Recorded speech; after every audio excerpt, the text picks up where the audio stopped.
The Resolutions of Jonathan Edwards. Being sensible that I am unable to do anything without God's help, I do humbly entreat Him, by His grace, to enable me to keep these resolutions so far as they are agreeable to His will, for Christ's sake. Remember to read over these resolutions once a week. 1. Resolved that I will do whatsoever I think to be most to the glory of God and my own good, profit, and pleasure in the whole of my duration, without any consideration of the time, whether now or never so many myriads of ages hence, resolved to do whatever I think to be my duty, and most for the good and advantage of mankind in general. Resolved so to do whatever difficulties I meet with, how many soever and how great soever. 2. Resolved to be continually endeavoring to find out some new contrivance and invention to promote the forementioned things.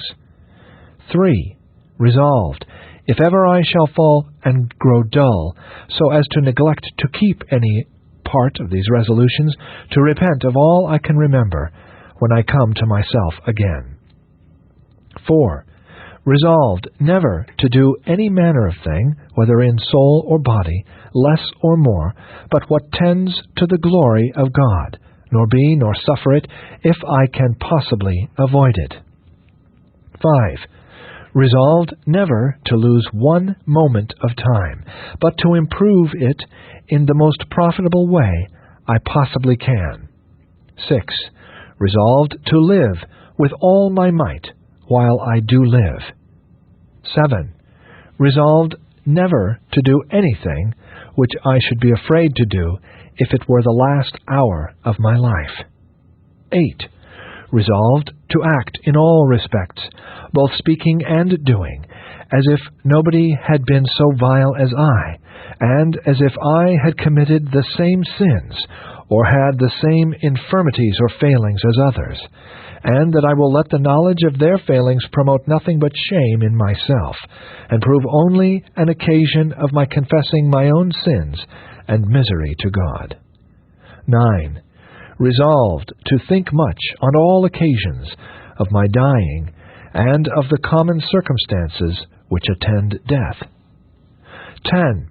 Resolved, when I feel pain, to think of the pains of martyrdom and of hell. 11. Resolved, when I think of any theorem in divinity to be solved, immediately to do what I can towards solving it, if circumstances do not hinder. 12. Resolved, if I take delight in it as a gratification of pride or vanity, or on any such account, immediately to throw it by. 13. Resolved to be endeavoring to find out fit objects of liberality and charity. 14. Resolved never to do anything out of revenge. 15. Resolved never to suffer the least motions of anger towards irrational beings. 16. Resolved never to speak evil of anyone, so that it shall tend to his dishonor, more or less, upon no account except for some real good. 17. Resolved that I will live so as I shall wish I had done when I come to die. 18. Resolved to live so at all times as I think is best in my most devout frames, and when I have the clearest notions of the things of the gospel and another world. 19. Resolved never to do anything which I should be afraid to do if I expected it would not be above an hour before I should hear the last bump. 20. Resolved to maintain the strictest temperance in eating and drinking.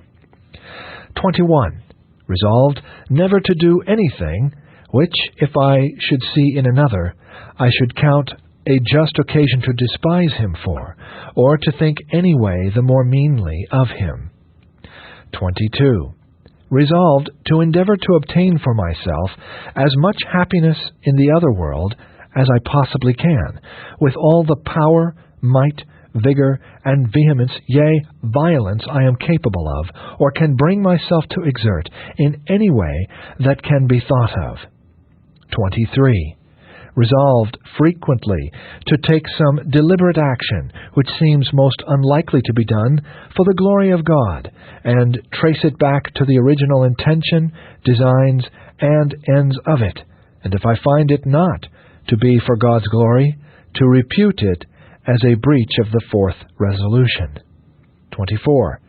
Resolved, whenever I do any conspicuously evil action, to trace it back till I come to the original cause, and then both carefully endeavor to do so no more, and to fight and pray with all my might against the original of it. 25. Resolved to examine carefully and constantly what that one thing in me is which causes me in the least to doubt of the love of God, and so direct all my forces against it. 26. Resolved to cast away such things as I find do abate my assurance. 27. Resolved never willfully to omit anything, except the omission be for the glory of God, and frequently to examine my omissions. 28.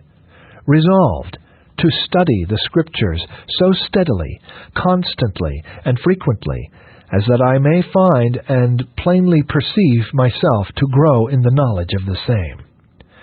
29. Resolved never to count that a prayer, nor to let that pass as a prayer, nor that as a petition of a prayer, which is so made that I cannot hope that God will answer it, nor that as a confession which I cannot hope God will accept. 30. Resolved to strive every week to be brought higher in religion and to a higher exercise of grace than I was the week before. 31. Resolved never to say anything at all against anybody, but when it is perfectly agreeable to the highest degree of Christian honor, and of love to mankind, agreeable to the lowest humility, and sense of my own faults and failings, and agreeable to the golden rule, often when I have said anything against anyone, to bring it to and try it strictly by the test of this resolution. 32. Resolved to be strictly and firmly faithful to my trust that in Proverbs 20:6, a faithful man who can find may not be partly fulfilled in me. 33. Resolved in do always what I can towards making, maintaining, and preserving peace when it can be done without an overbalancing detriment in other respects. 34. Resolved in narrations never to speak anything but the pure and simple verity. 35. Resolved, whenever I so much question whether I have done my duty, as that my quiet and calm is thereby disturbed, to set it down, and also how the question we resolved. 36. Resolved never to speak evil of any, except I have some particular good call to it. 37. Resolved to inquire every night, as I am going to bed, wherein I have been negligent, what sin I have committed, and wherein I have denied myself, also at the end of every week, month, and year. 38. Resolved never to utter anything that is sportive or matter of laughter on a Lord's Day. 39. Resolved never to do anything of which I so much question the lawfulness, as that I intend at the same time to consider and examine afterwards whether it be lawful or not, unless I as much question the lawfulness of the omission. 40. Resolved to inquire every night before I go to bed whether I have acted in the best way I possibly could with respect to eating and drinking.